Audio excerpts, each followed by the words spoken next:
Hello, my name's Susan Robinson and I head the charities and not-for-profit sector at Kreston Reeves. And I'm also a trustee of 3 charities, have experience on both sides.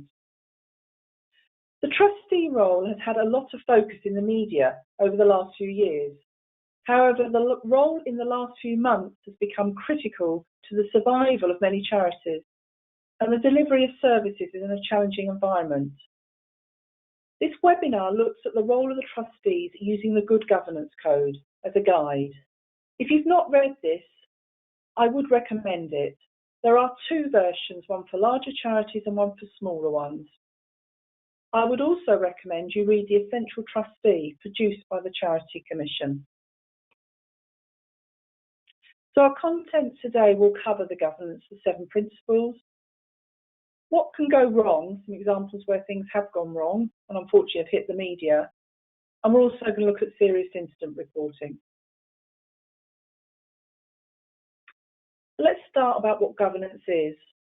Governance is about ensuring your charity runs effectively and follows good practice. It's different to management. It's not about doing, it's about ensuring things are done. We're custodians of the charity's assets for the time we're in place.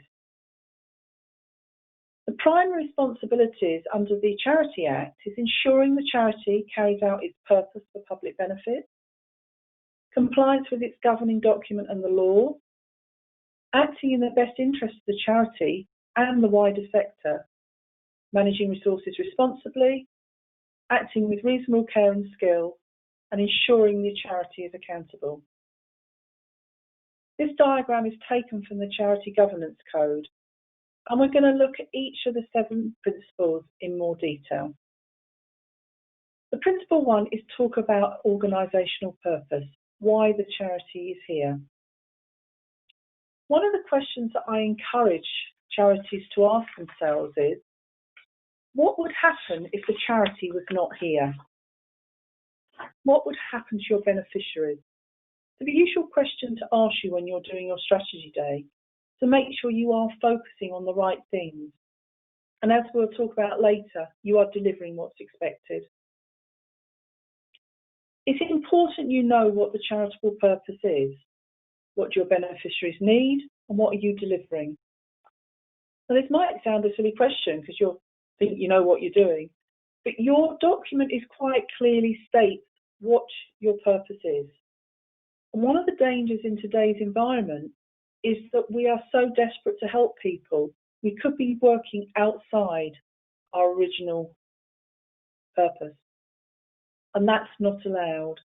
So I would recommend that you do re-look at your deed and check you are delivering what you say you are. It's not the end of the world if you are outside, but you need to remedy it quickly. And this could be a matter of changing your deed or articles of association and contacting the Charity Commission to get that approved. There are a lot of challenges we're facing at the moment, and you should consider as a trustee what are those internal ones that are making delivery difficult and what externally is making delivery difficult. But as a board, we should be all on the same page.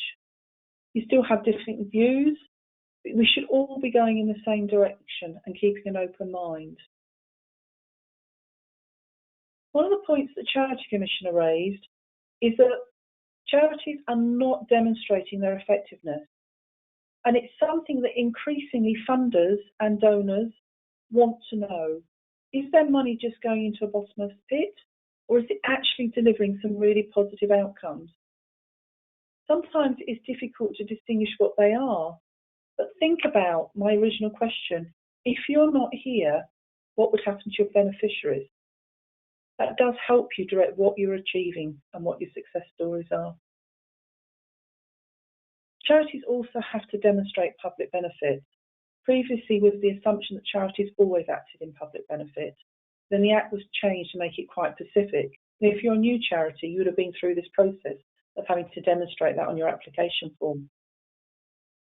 But again, the Charity Commission have commented that the charities aren't making it clear in their trustees report what that public benefit is, what they're actually doing to meet that. So you need to think about that. And the final role for trustees under this organisational purpose is plans for sustainability. And this is a big challenge in today's environment. And it's something that will be on your plate at the moment. Will you be considering revised budgets? Those budgets that you did at the beginning of the year are probably no reflection of where you are today. So you must be considering how you're using those resources in these difficult times and how you're going to sustain it for the future. Charities have to evolve. They've been evolving for many years and we continue to evolve. The second principle we're going to look at is leadership. This should be strong and effective. It sets the tone for the charity. It includes its vision, its values and its reputation.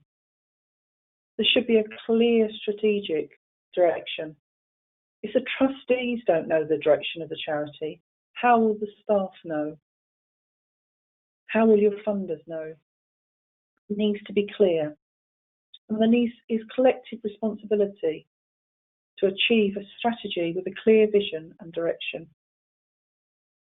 But it starts with the chair of the board. The chairs should be strong. Make sure everybody's included in discussions and everybody contributes to the effectiveness of the charity.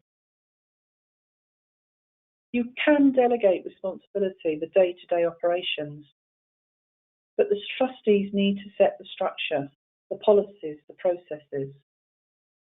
Your staff need support and guidance, and this is particularly the case at the moment, because they're on the ground facing these challenges on a day-to-day basis.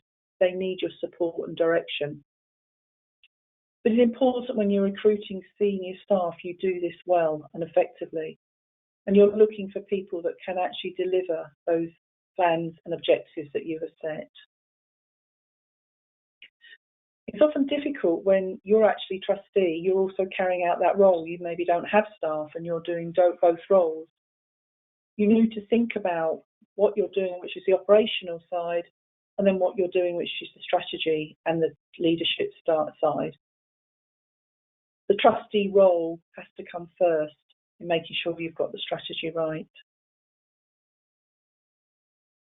I've put on here volunteers, as trustees were volunteers.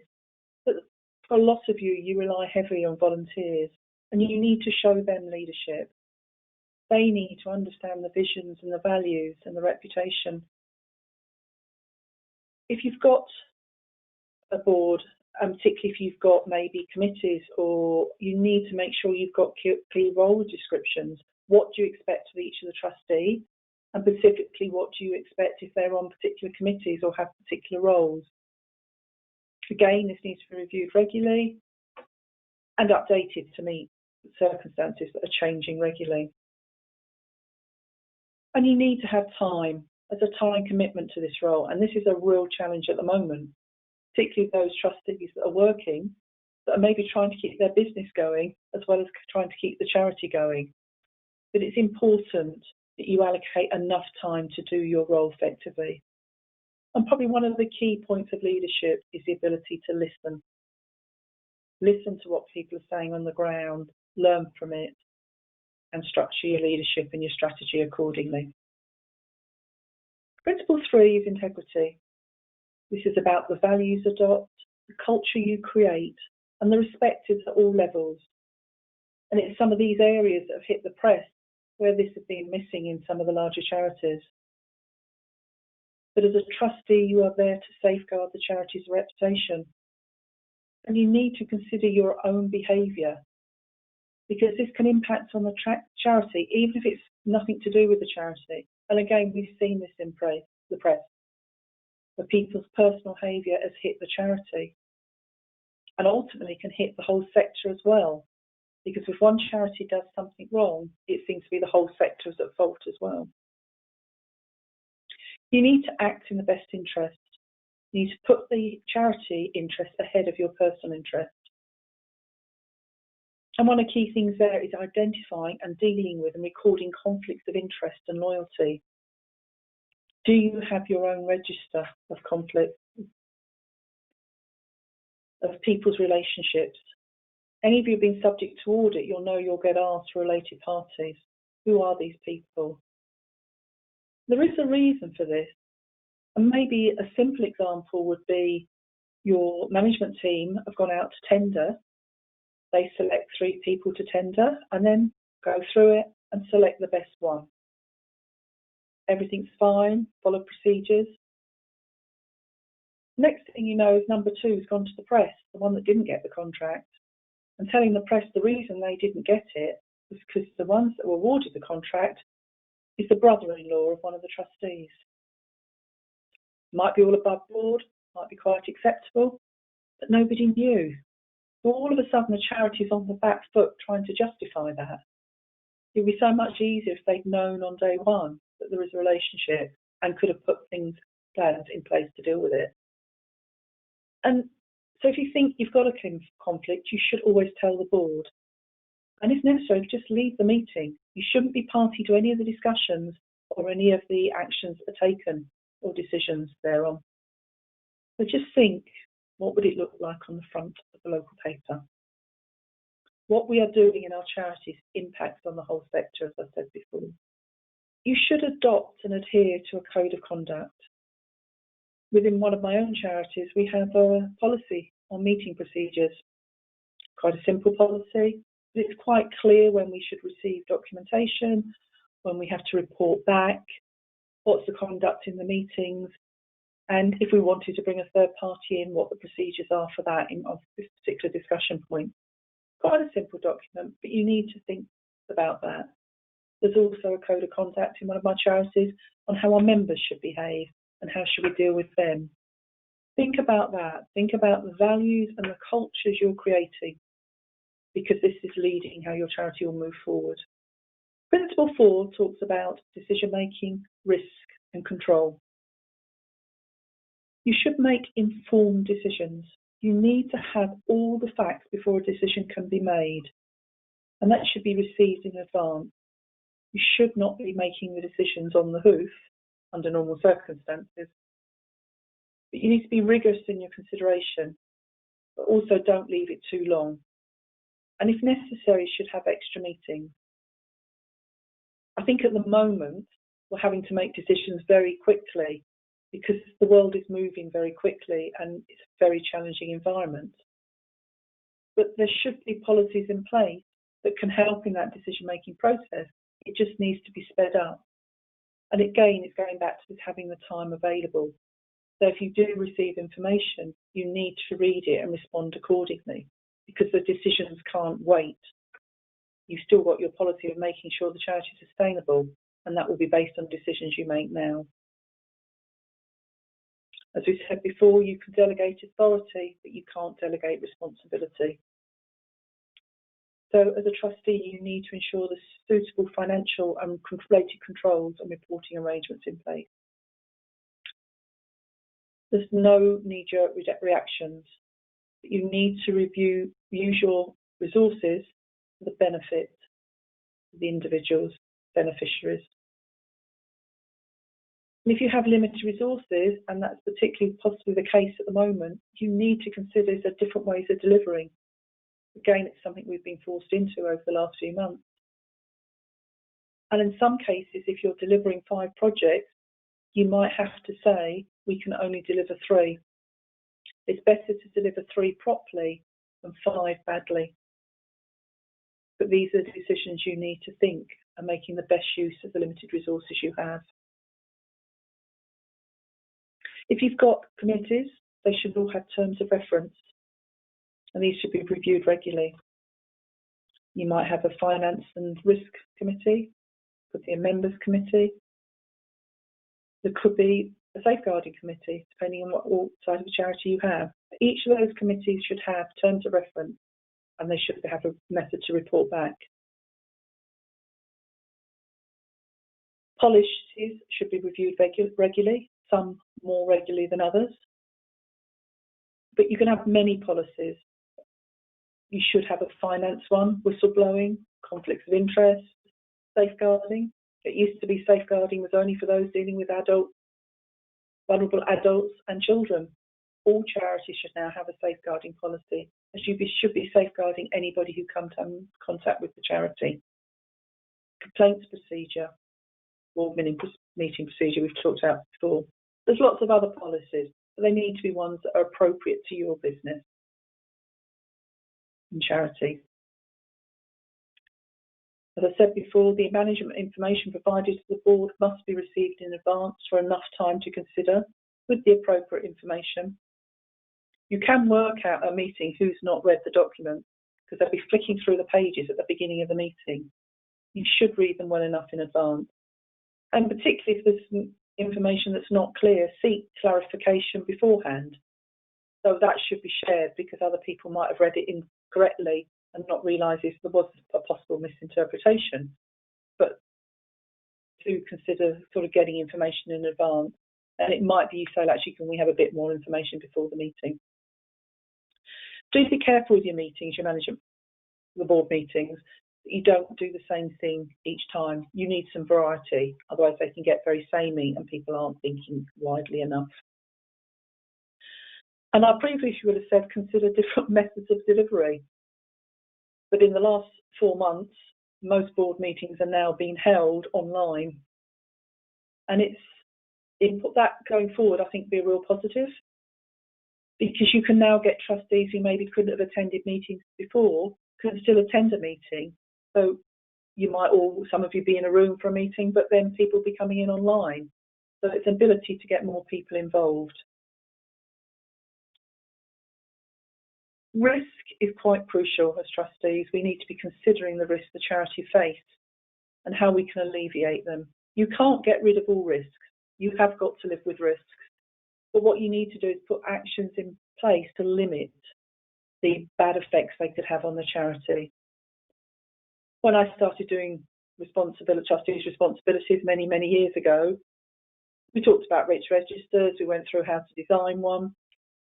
And then in 2008, I don't think many risk registers had a bank failing on their list, so that had to be included. Then we included Brexit, and now we have a pandemic. You can see these risk registers have to evolve all the time. They are living documents. But the ones that will cope well are ones that have a lot of risk policies in place, because they've been adapted quickly in this current environment and has helped the charity move forward. Some will have to change and evolve, but the key ones are there to help them. But you need to think about those policies in the environment. Do you have a policy that says no information should be taken off site? And now a number of your people are actually working off site. So you're not necessarily adhering to those policies. Is it difficult to get approval on invoices? There should still be a record kept. You might not be able to get physical signatures, but having an email trail and keep those as your evidence. One of the key risks to think about is you can't know everything. So it's being able to take advice when you need it. If you've got a lot of staff and you've got no HR support on the board, don't try and wing it. Be prepared to ask for help. It's a lot cheaper in the longer run. And crucial to all this is keeping a record of all decisions and meeting minutes. They should explain why the decision was made. You are just custodian for the time you're here. Somebody's going to look back on this in a few years' time and think, why did you make that decision? The evidence should be in your minutes, which should be kept.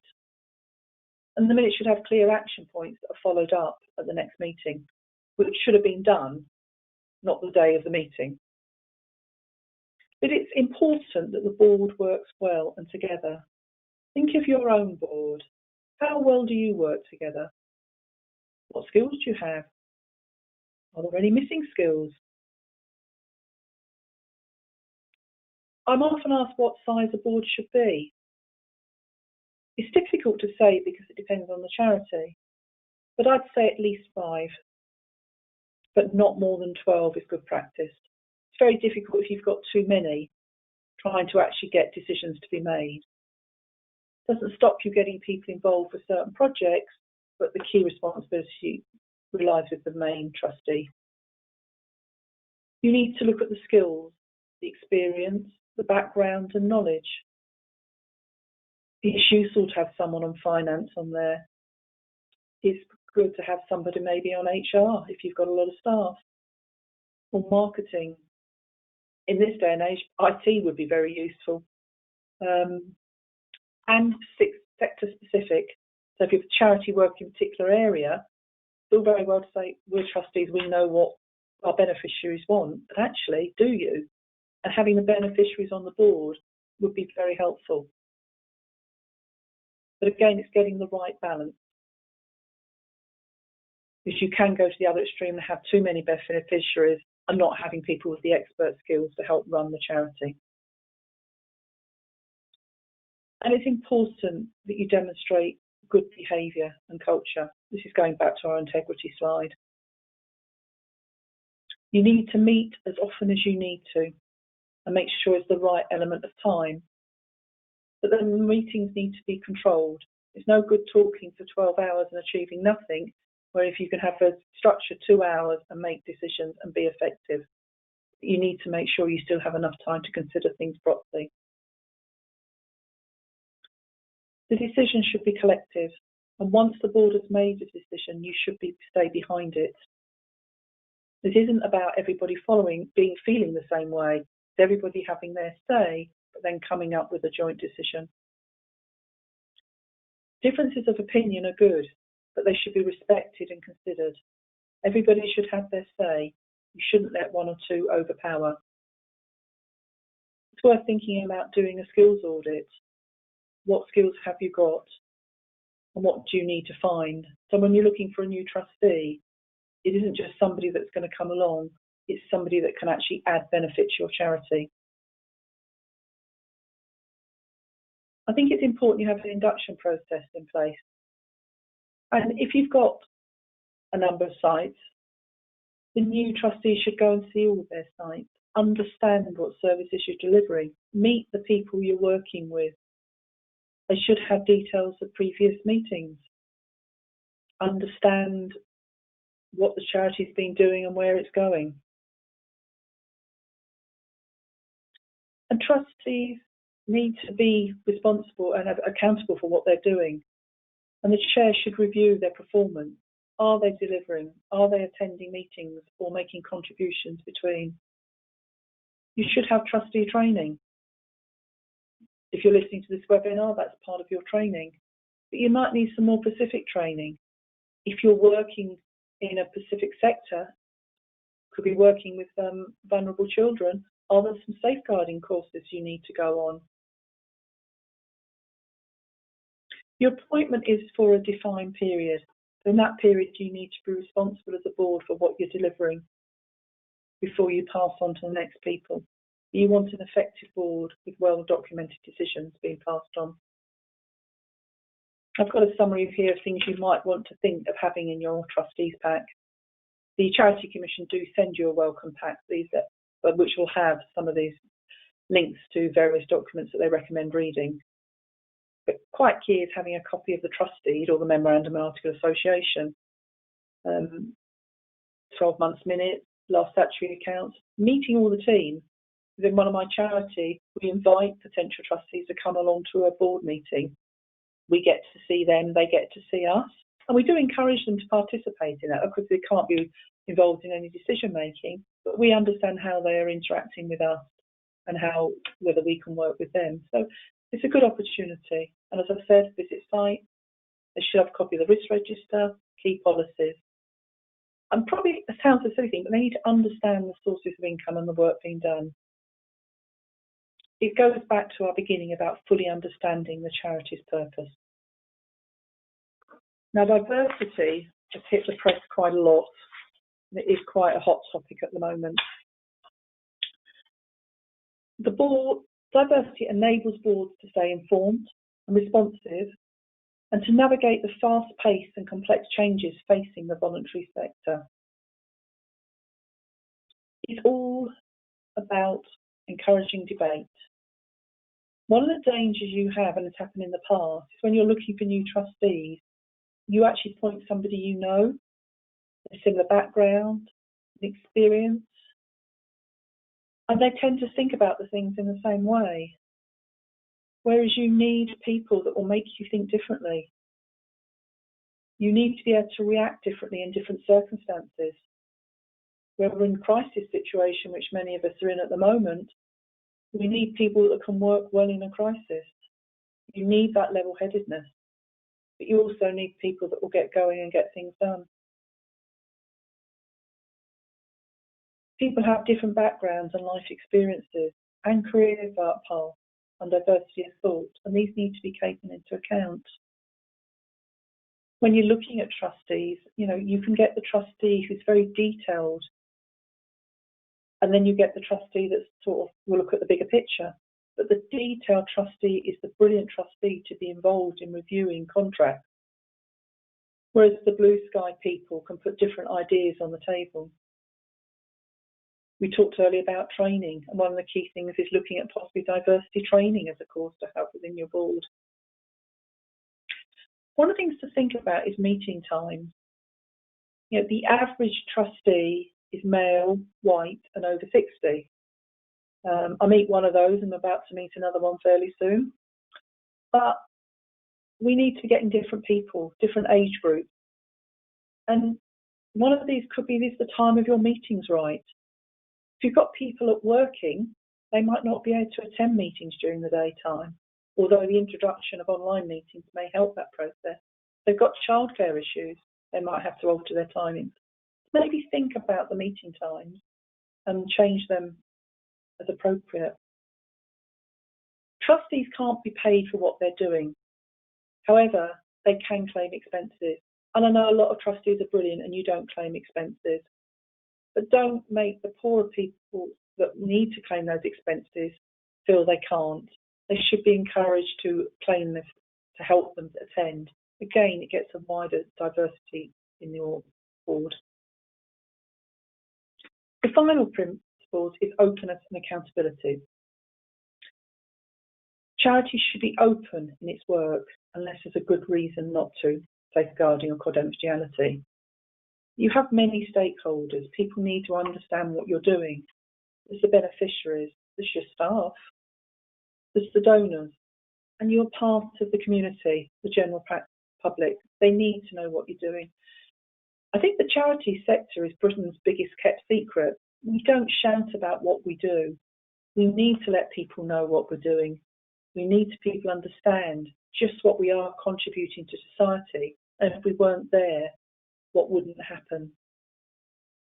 Don't hide away from mistakes. That can help people learn.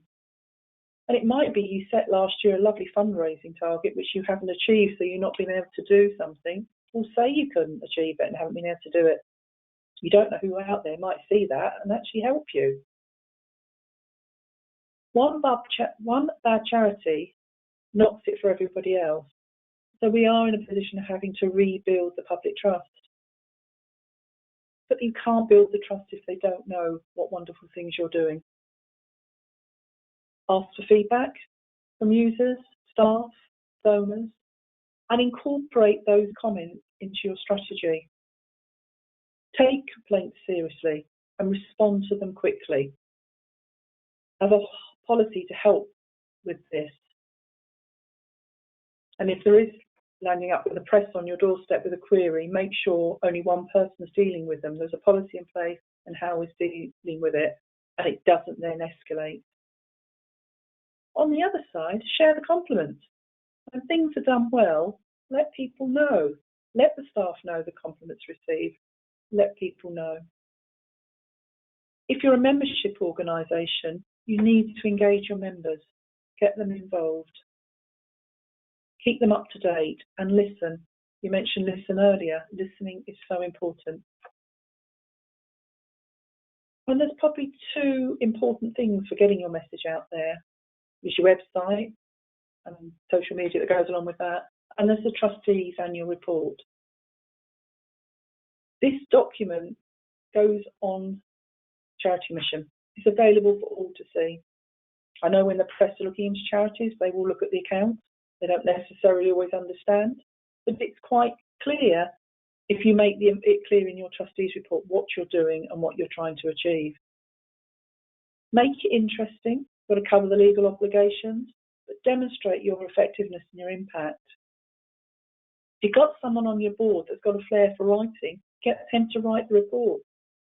Another thing you might want to consider is, having written your trustees report, get someone you know to read it who's maybe not involved in the charity and get their feedback. Does it interest them? Does it make them want to know more about the charity? Does it impress them what you're doing? You never know, you might get another supporter out of it as well. It is important that that trustees report is clear, concise, the accounts are delivered on time. Under the current environment, we can actually delay delivering stuff, but you need to make sure they are delivered in future on the required time. So what can go wrong? Well, we've seen it all in the press where things do go wrong. The fundraising scandal. I think the key thing to learn from this is that people hadn't considered the impact on their donors. And ultimately, they lost a lot of donors. They were not engaging with their stakeholders properly. Kids Company, we could talk lots about poor governance. But I think the key thing I would like you to learn from here is that the trustees weren't engaged enough with the charity and were not demonstrating effective leadership. They didn't understand some of the things the charity was doing or why they were doing it. And they didn't have people on the board that had specific experience within those areas they were operating. The third-party relationships have gone wrong. When they started, they're great, but they weren't reviewed regularly. They didn't reflect the changes in the marketplace. The trustees were not safeguarding the charity's assets, not complying with the law. Accounts are not filed and not in the right format. I have seen accounts on Charity Commission where they don't even add up. The Charity Commission were looking at the quality accounts and were not particularly complementary with a lot of the accounts that were being delivered. You need to get that right. Not complied with a governing document. We've talked about this earlier. They were carrying out well-meaning activities, but they're not in accordance with their document. They could lose their charitable status over the work they're doing. And in these days, incurring liabilities greater than the charity's assets, this leads to insolvency. You can't just keep in good works and try incurring money knowing that you can't afford to pay those debts. And you need to act quickly. And if necessary, you need to talk to a third party for advice on insolvency. I have mentioned here that charity can insure trustees against personal liabilities, that you're not going to cover if you acted negligently or fraudulently. I want to mention serious incident reporting. The Charity Commission have mentioned this quite a few times. They don't like to be on a back foot. If there's a problem, they want to know about it. So you have a responsibility to report. And this could include things like fraud. You used to have to report if there's a sudden loss of income. In the current environment, there's a lot of loss of income, and they're now saying they only need to know about loss of income if it's going to impact on how the charity operates. So serious instances are harm to the charity's beneficiaries, staff, volunteers, or others who come in contact with the charity, loss of charity money or assets, damage to the charity reputation, or harm to the charity's work. You need to report to the Charity Commission the details, the context, but more crucially, what the charities are doing about it.